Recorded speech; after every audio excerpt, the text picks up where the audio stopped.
حسبي ربي جل الله ما في قلبي غير الله نور محمد صلى الله لا إله إلا الله. أما بعد فأعوذ بالله من الشيطان الرجيم. بسم الله الرحمن الرحيم. يا أيها الذين آمنوا اذكروا الله ذكرا كثيرا وسبحوه بكرة وأصيلا. صدق الله العلي العظيم وصدق رسوله النبي الكريم. نحن على ذلك من الشاهدين والشاكرين والحمد لله رب العالمين. قال الله تبارك وتعالى في القرآن المجيد والفرقان الحميد في شان حبيب الرحمن الرحيم. إن الله وملائكته يصلون على النبي يا أيها الذين آمنوا صلوا عليه وسلموا تسليما. الصلاة والسلام عليك يا سيدي يا رسول الله وعلى آلك وأصحابك يا حبيب الله. الصلاة والسلام عليك يا سيدي يا رسول الله وعلى آلك وأصحابك يا رحمة للعالمين. اللهم صل على سيدنا ومولانا محمد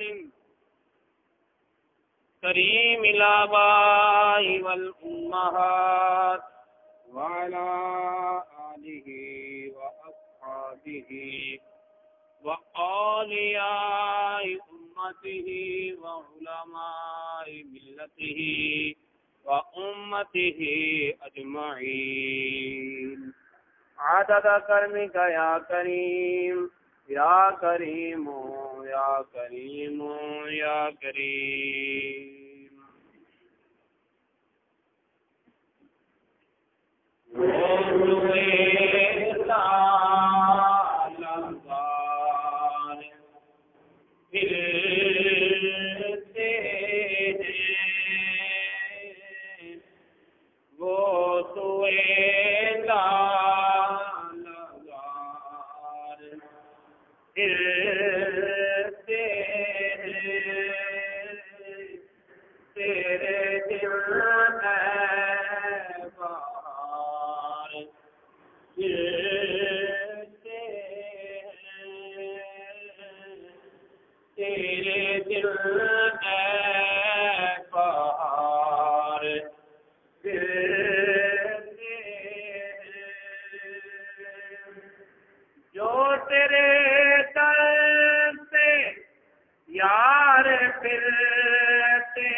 اس گلی کا گدا ہوں میں جس میں اس گلی کا گدا ہوں میں جس میں مانگتے تاجدار پھرتے مانگتے تاجدار. دیتے ہیں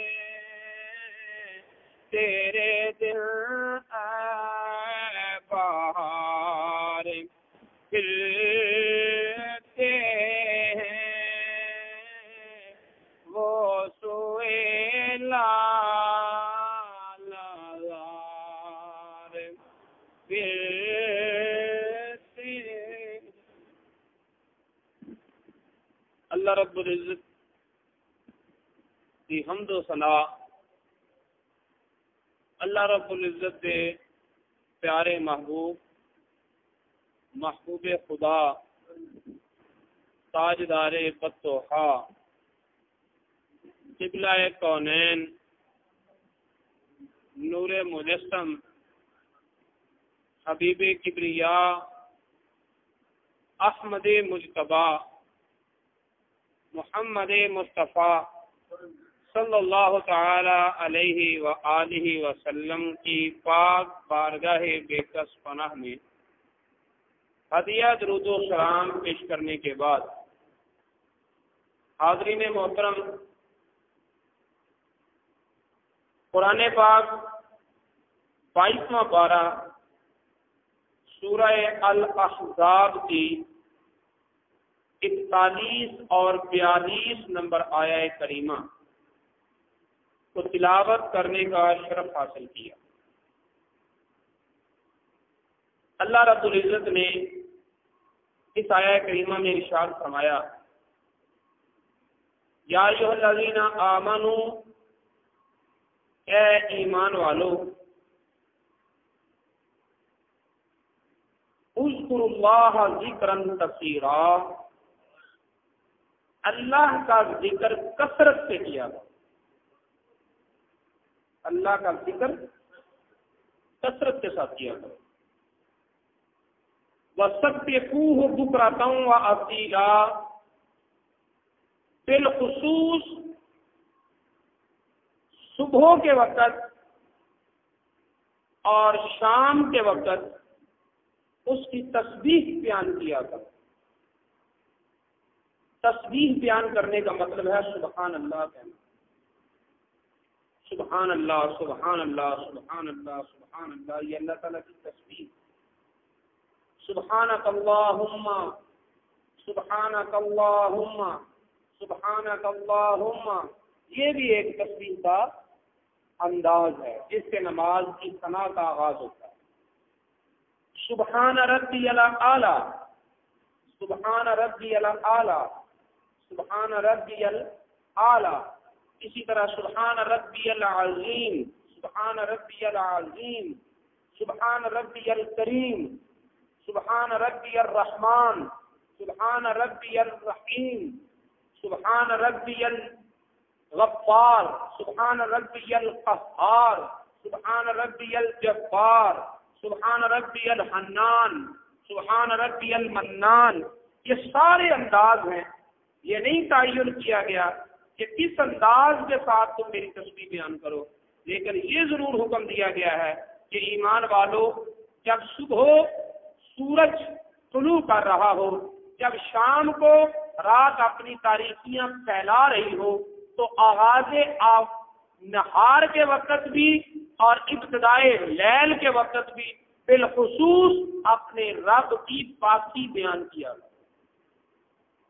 سبحان اللہ کہنا، اس کا تعلق صرف محفل مجالس اور خطیب کے خطاب کے ساتھ ہی نہیں ہے کہ جب مولوی بیان کر رہا ہو تو بس گونج سے کہہ دو سبحان اللہ، نہیں، یہ اللہ تعالیٰ کا ذکر ہے، اور اللہ رب العزت نے یہ حکم فرمایا ہے کہ ایمان والو، اللہ کا ذکر کثرت کے ساتھ کرو، بالخصوص صبح کے وقت اور شام کے وقت اللہ کی تسبیح بیان کیا کرو، یعنی اس کی سبحانیت کا، شان سبحانی کا تذکرہ کیا کرو۔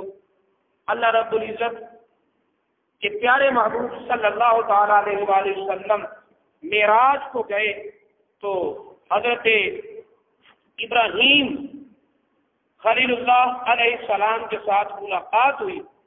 حضرت ابراہیم علیہ السلام نے یہ سنن ترمذی اور مسند امام احمد بن حنبل میں یہ روایت موجود ہے کہ ارشاد فرمایا حضرت ابراہیم علیہ السلام نے پیارے محبوب کریم صلی اللہ علیہ وسلم کو اقرئ امتک منی السلام، اے پیارے محبوب اپنی امت کو میرا سلام کہنا، اپنی امت کو میرا سلام کہنا۔ تاریخ پوری کائنات کی اٹھا کر پڑھیں، قرآن پاک، تفاسیر، احادیث کے مجموعے البدایہ والنہایہ تاریخ کی معتبر اور مستند کتاب،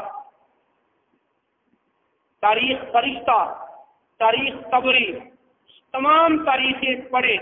تاریخ فرشتہ ہے تو وہ بھی سیرت نبی لکھتا ہے، لیکن حضرت آدم علیہ السلام کی تخلیق سے انسانیت کی تاریخ شروع کرتا ہے. طبری ہے وہ بھی ابتدائے خلق آدم سے تاریخ کا آغاز کر رہا ہے. اور طبقات ابن سعد ہیں تو وہ بھی حضرت آدم علیہ السلام کے زمین پر نازل ہونے سے تاریخ کا آغاز کر رہے ہیں. اور تاریخ البدایہ والنہایہ ہے، اس نے تو کمال کر دیا کہ انہوں نے عرش کی تخلیق سے تاریخ کا آغاز کیا کہ سب سے پہلے عرش کو پیدا کیا، پھر کس کو پیدا کیا، کس کو پیدا کیا. مکمل تواریخ کا مطالعہ کریں، کوئی امت تمہیں ایسی نہیں ملے گی. آدم علیہ السلام کے پاس امتیں آئیں، آدم علیہ السلام نے کسی امت کو نہیں کہا کہ فلاں امت کو میرا سلام ہو. شیس علیہ السلام نے کسی امت کو اپنا سلام نہیں کیا. حضرت ابراہیم علیہ السلام نے بھی اور کسی امت کی طرف اپنا سلام نہیں بھیجا. اگر کوئی ایسی امت ہے جس کو پہلے نبی بھی اپنا سلام پیش کرتے رہے تو وہ امت مصطفیٰ ہے، جس کو حضرت ابراہیم علیہ السلام بھی اپنا سلام کہہ رہے ہیں کہ اے محبوب اپنی امت کو میرا سلام کہنا. امت میں کیا خصوصیت ہے جس کی وجہ سے پیغمبر بھی سلام کر رہے ہیں؟ کمال امت کا نہیں، کمال اس نبی کا ہے کہ جو امت کی خوشیوں میں خوش ہوتا ہے اور پھر وہ نبی نبی کو خوش کرنے کے لیے امت کو سلام کہتے ہیں. کمال اس نبی کا ہے جس نبی کی خوشیاں اس امت کی آسانیوں میں پنہاں ہیں. کمال اس لجپال کا ہے جس کے دل کی راحت اس امت کی کامیابی اور فلاح میں ہے. اور اس کامیابی اور فلاح کی خاطر اللہ رب العزت اپنے محبوب کو فرما رہا ہے کہ اے میرے محبوب کے غلاموں، میرے محبوب کا کلمہ پڑھنے والوں، اگر تم فلاح چاہتے ہو، اگر تم اعزاز چاہتے ہو، اگر تم درجات کا ارتقاء چاہتے ہو، اگر تم کائنات کی رحمتیں اور برکتیں رب العزت کی اپنے دامن میں سمیٹنا چاہتے ہو تو میں اپنی رحمتیں تم پر برسانے کے لیے تیار ہوں، اپنی برکتیں تم پر لٹانے کے لیے تیار ہوں. تم میرا ذکر کرو میں تمہارا ذکر کروں گا، تم میرے تسبیح کرو میں تم پر رحمتیں لٹاؤں گا. تمہیں خوش کرنے کے لیے نہیں بلکہ اپنے محبوب کو راضی کرنے کے لیے.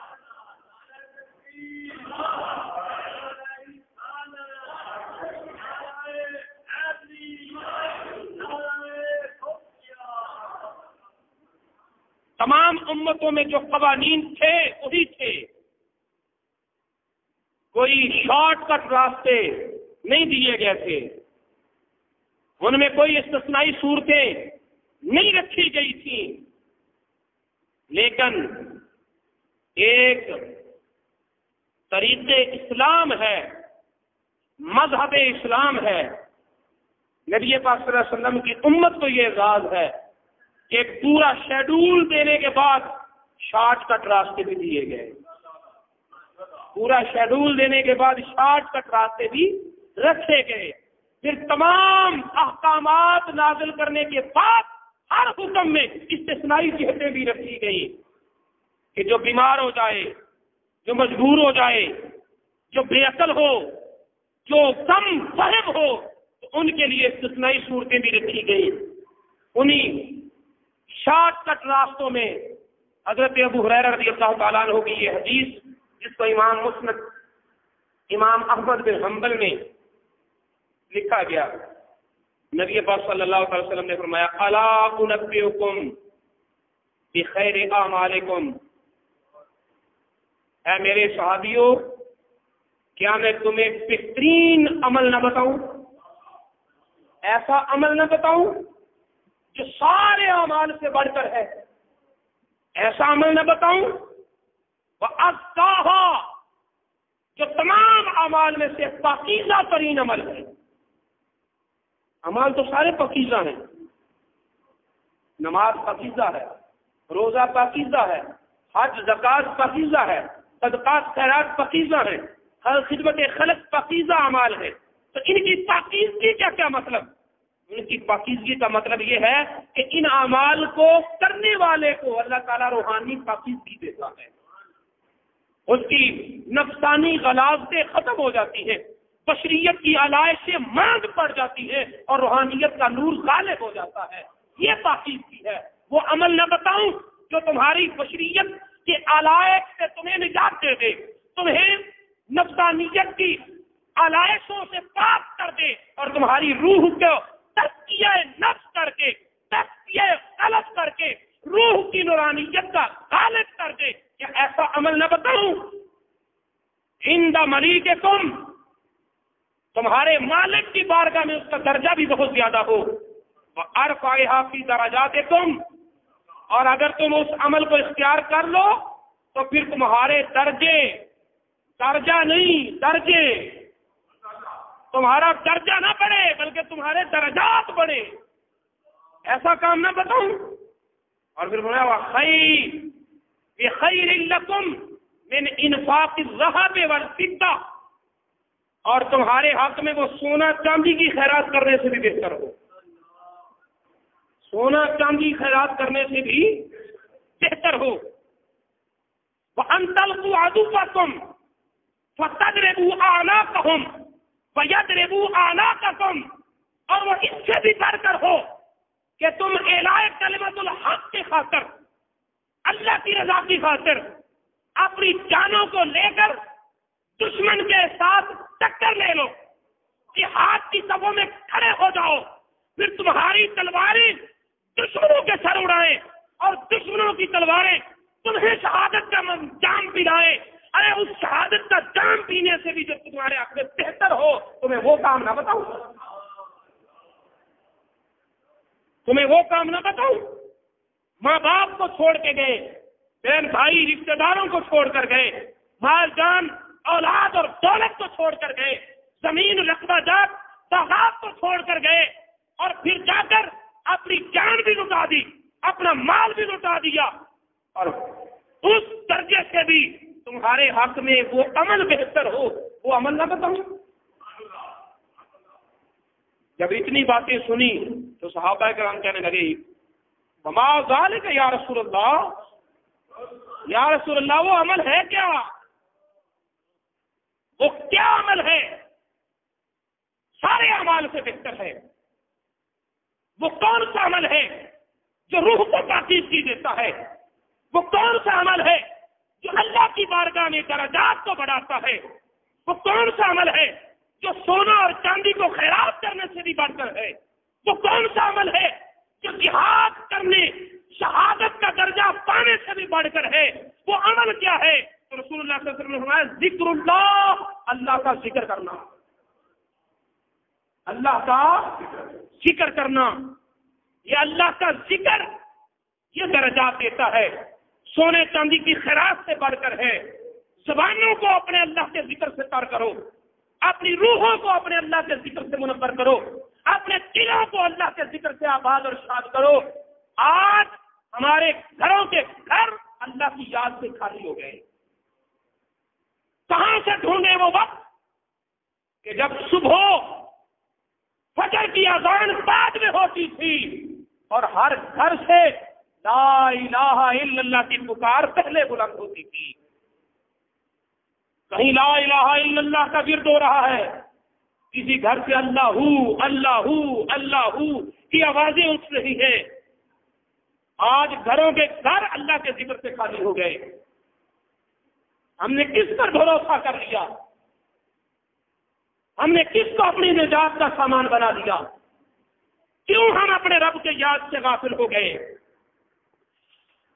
صحیح مسلم میں ہے، نبی پاک صلی اللہ علیہ وسلم لا یقعد قوم یذکر اللہ عز وجل، جب لوگ مل کر اکٹھے ہو کر بیٹھتے ہیں، اللہ کا ذکر کرتے ہیں، الا حفتہم الملائکہ، تو اللہ کے فرشتے ان کے ارد گرد پھیل جاتے ہیں. اللہ کے فرشتے ان کو اس محفل کا جمگٹا ڈال لیتے ہیں، چاروں طرف سے انہیں گھیر لیتے ہیں. وغاشیتہم الرحمہ، اور اللہ کی رحمت ان ذکر کرنے والوں کو ڈھانپ لیتی ہے، اللہ کی رحمت انہیں ڈھانپ لیتی ہے۔ فَنَزَلَتْ عَلَيْهِمُ السَّكِينَةُ، اور پھر اللہ تعالیٰ تسکین ان پہ نازل کرتا ہے، نورانیت ان پہ نازل کرتا ہے، تجلیات ان پہ نازل کرتا ہے۔ یہ سارے لفظ سکینہ کے معنی کر رہا ہوں۔ نبی پاک صلی اللہ علیہ وسلم کے ایک صحابی اپنے گھر میں قرآن پاک کی تلاوت کر رہے ہیں، اچانک ان کا گھوڑا دھدکا، وہ تلاوت سے رک گئے، پھر تلاوت کرنے لگے تو ان کا گھوڑا پھر دھدکا، پھر رک گئے، تیسری مرتبہ پھر تلاوت شروع کی تو گھوڑا زبردست طریقے سے پھر دھدکا۔ کہتے قریب میرا بیٹا سویا ہوا تھا، مجھے اندیشہ لاحق ہوا کہ کہیں یہ گھوڑا میرے بیٹے کو کچل نہ دے۔ میں نے قرآن پاک کو رکھا، تلاوت کو چھوڑا اور باہر نکلا کہ دیکھوں تو صحیح گھوڑا کیوں ڈر رہا ہے، گھوڑا کیوں دھدک رہا ہے۔ کہتے جب میں اپنے گھر سے نکلا تو میرے گھر کے اوپر سفید نورانی بدری چھائی ہوئی تھی، سفید نورانی بدری چھائی ہوئی تھی۔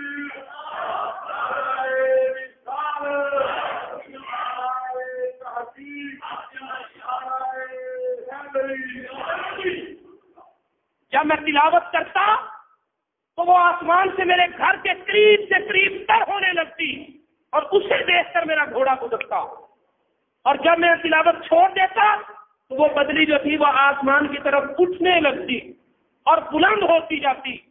اب میں تلاوت چھوڑ کر باہر کھڑا تھا، وہ بدلی آسمان کی طرف جاتی گئی حتیٰ کہ میری آنکھوں سے چھپ گئی۔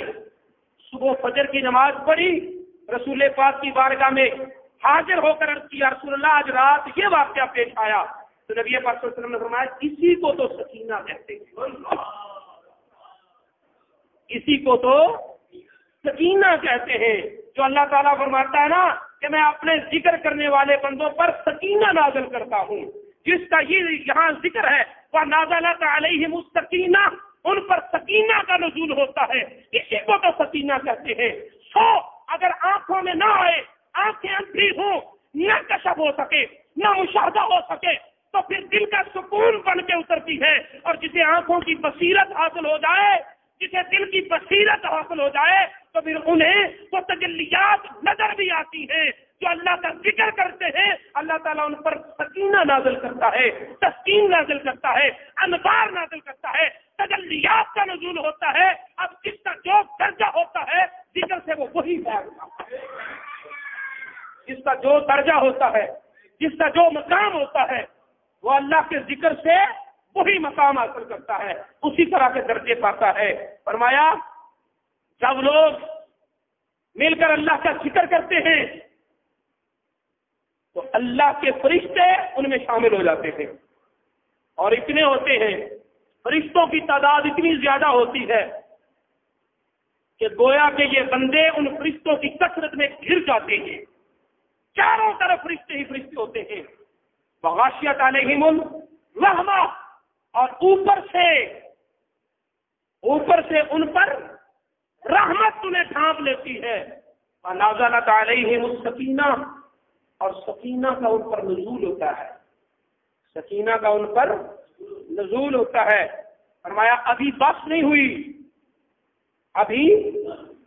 ہوئی، بلکہ جیسی محفل یہاں سجی ہے پھر اسی طرح کی محفل اللہ وہاں سجاتا ہے، پھر اسی طرح کی محفل اللہ وہاں اپنے قرب خاص میں، اپنی تجلیات میں، اپنے مقام قرب میں محافل سجاتا ہے، اور یہ بندے جڑ کر اللہ کا ذکر کر رہے ہوتے ہیں، وہ اللہ فرشتوں کو سجا کر بٹھا کر ان بندوں کا ذکر کر رہا ہوتا ہے، ان بندوں کا ذکر کر رہا ہوتا ہے۔ وَذَكَرَهُ اللَّهُ فِي مَنْ عِندَهُ، اور اللہ پھر ان محافل میں ان بندوں کا ذکر کرتا ہے۔ آج ہر ایک کی زبان پر شکوہ ہے، دعا کرو اللہ رحمت کرے، ہمارے گھر میں برکت نہیں، مصائب ہیں، پریشانیاں ہیں، دعاؤں کی بھیک گھر گھر پہ جا کے مانگنے والوں دعاؤں کی بھیک دروازے کھٹکھٹا کر مانگنے والوں، ایک ایک دروازے پر دستک دینے والوں، دعاؤں کی بھیک اور خیرات مانگنے والوں، کاش کبھی رات کی تنہائی میں اپنے رب کا دروازہ کھٹکھٹا لیا ہوتا، کاش کبھی رات کے وقت میں جب ہر رات پچھلا پہر ہوتا ہے تو اللہ رب العزت کی رحمت آوازیں دے رہے ہوتی ہے کوئی مانگنے والا؟ بولو نا، ہے کوئی مانگنے والا؟ میں اسے اب دوں؟ ہے کوئی بخشش طلب کرنے والا؟ بخش دوں؟ ہے کوئی رزق مانگنے والا؟ رزق دے دوں؟ ہے کوئی اولاد کا طالب؟ اولاد دے دوں؟ دیکھو تو صحیح، تم جب جاتے ہو کسی پیر کے پاس بکرے لے کر جاتے ہو، کسی کے پاس چھترے لے کر جاتے ہو، کسی کے پاس کالے کپڑ لے کے جاتے ہو، وہ پیر ہی نہیں جو اپنے پاس آنے والے کو رب کا راستہ نہ دکھائے، جو تعویذ دے دے تبلیغ نہ کرے، وہ پیر نہیں ہے، دکاندار ہے۔ سمجھ آئی آپ کو؟ سمجھ آ جاتی تو یہ حالات نہ ہوتے۔ اپنے حالات کا شکوہ کرنے والوں، جس کے قبضہ قدرت میں تمہارے حالات کی گرہ ہے، کبھی اسے بھی پکارو، اسے بھی یاد کرو، اس کی بارگاہ میں گڑ گڑاؤ، اس کا ذکر کرو، اس کا نام لو، تو پھر دیکھنا نبی پاک صلی اللہ علیہ وسلم کی زبان سے نکلے ہوئے لفظ جھوٹے نہیں ہو سکتے۔ ٹائم کیا ہے؟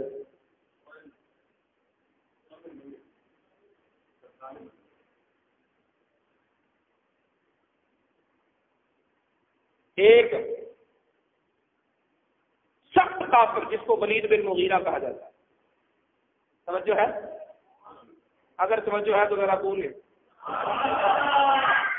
سخت کافر، اسلام کا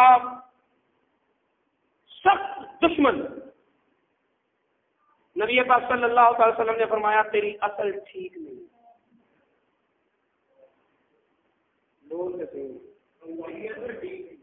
عُتُلٍّ بَعْدَ ذَلِكَ زنیم، تو زنا کی اولاد ہے۔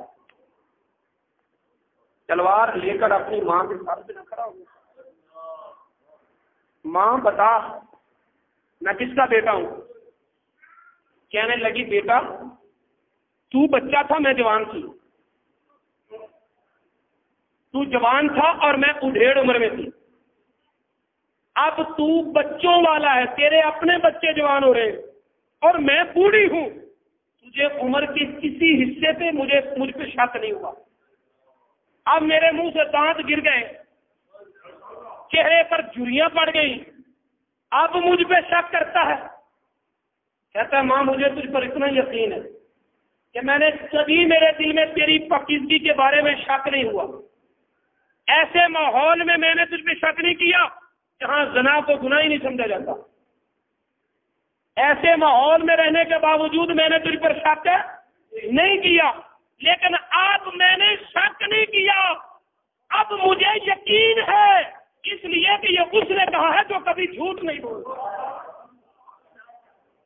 یہ اس نے کہا ہے جو کبھی جھوٹ نہیں بولتا۔ یہ کلمہ پڑھنے والا ابو بکر صدیق نہیں، یہ جانثار اسلام عمر فاروق نہیں، یہ جامع قرآن عثمان غنی نہیں، یہ علم نبوت کا وارث مولا علی بھی نہیں، یہ تو اسلام سے ٹکر لینے والا ولید بن مغیرہ ہے۔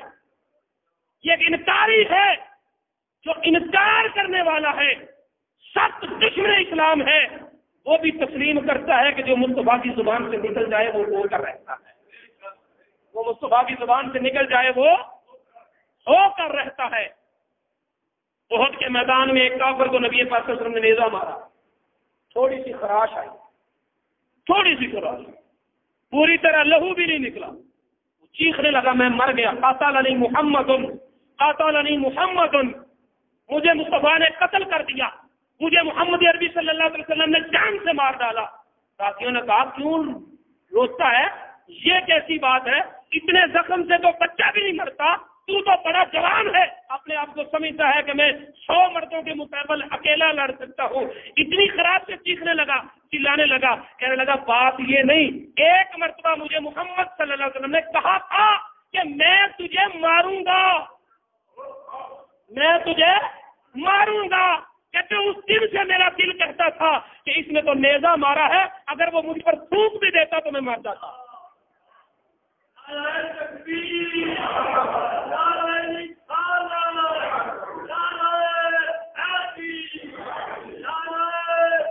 الفضل ما شہدت به الاعداء، فضیلت وہ ہے جس کا تذکرہ دشمن بھی کرے، جس کی گواہی مخالف بھی دے، وہ فضیلت ہے۔ تو میرے دوستو، نبی پاک صلی اللہ علیہ وسلم کی زبان سے جو نکلتا ہے وہ کے رکھتا ہے، یہ تو دشمن بھی مانتے ہیں۔ تو اس زبان نبوت نے کہا ہے جہاں اللہ کا ذکر ہوتا ہے وہاں رحمتیں نازل ہوتی ہیں، جہاں اللہ کا ذکر ہوتا ہے وہاں فرشتے آ جاتے ہیں، جہاں اللہ کا ذکر ہوتا ہے وہاں انوار و تجلیات کا نزول ہوتا ہے، جو اللہ کا ذکر کرتا ہے اس کا اللہ ذکر کرتا ہے۔ تو پھر بھی تم اپنی مشکلات کو لے کر ساری دنیا کے دروازے کھٹکھٹا لو، اپنے رب کا دروازہ چھوڑ کر سن لو، تمہاری کہیں سے بھی جھولی نہیں بھرے گی، تمہاری کہیں سے بھی جھولی، بولو نا، بولو، یہی مشکل ہے۔ علامہ اقبال نے کہا تھا وہ ایک سجدہ جسے تو گرا سمجھتا ہے 1000 سجدوں سے دیتا ہے آدمی کو نجات۔ جس نے اللہ کا دروازہ چھوڑا، کوئی بتوں کو پوج رہا ہے، کوئی آگ کو پوج رہا ہے، کوئی سورج کو پوج رہا ہے، کوئی بلیوں کو پوج رہا ہے، کوئی بندروں کو پوج رہا ہے، کوئی گائے کو پوج رہا ہے، کوئی پتھروں کو پوج رہا ہے۔ ایک کا دروازہ چھوڑا، کہاں کہاں سر ٹکرانا پڑا، ایک کا دروازہ چھوڑا، کہاں کہاں سر پھوڑنا پڑا۔ میرے نبی نے حضرت انس کو کہا تھا بیٹے یاد رکھ لے، ساری دنیا کی طاقتیں اکٹھی ہو جائیں اور تجھے کوئی فائدہ دینا چاہے، اللہ کو منظور نہیں، تجھے ایک بال کا فائدہ بھی نہیں دے سکتے۔ ساری دنیا کی طاقتیں اکٹھی ہو جائیں، تیرا نقصان کرنا چاہے، اگر اللہ تعالیٰ کی تقدیر میں نہیں تو تیرا پہ نقصان، بولو نا۔ تو میرے دوستو، ہم نے اپنے آپ کو بہت دور جا ڈالا ہے۔ چلے جاؤ، تمہارا رب فرماتا ہے یا ایھا الذین آمنوا اذکروا اللہ ذکرا کثیرا، اے ایمان والو اللہ کا ذکر کثرت سے کرو، اللہ کا ذکر، سارے بولو۔ تو کیا خیال ہے اللہ کے ذکر کا آغاز یہیں سے ہو جائے؟ اللہ کے ذکر کا آغاز ابھی سے کر لیں، سارے مل کر بولے اللہ کریم، اللہ کریم، اللہ کریم، اللہ کریم، اللہ کریم، اللہ کریم۔ اللہ رب العزت میں ہمیشہ ہر وقت اللہ کا ذکر کرتے رہنے کی توفیق عطا فرمائے۔ حسبي ربي جل الله